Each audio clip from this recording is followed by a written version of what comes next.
Μείνε σε αυτό το βίντεο για να ακούσεις το κλειδί επιτυχίας του να χτίσεις το δικό σου αποτέλεσμα. Έχεις κάνει πάρα πολλές προσπάθειες και πλέον είσαι πολύ κουρασμένη. Λες πως δεν αντέχεις άλλο.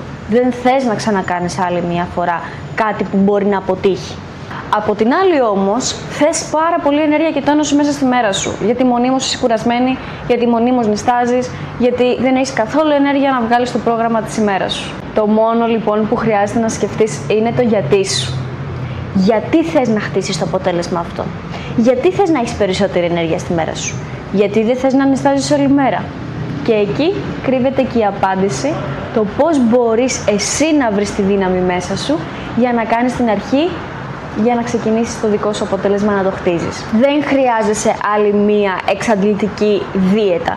Χρειάζεσαι ένα σωστό πλάνο διατροφής που μπορεί να ενταχθεί στην καθημερινότητά σου και να μην σε κουράζει και να μην στερείς αγαπημένες σου γεύσεις, έτσι ώστε να μην τα ξαναπαρατήσεις.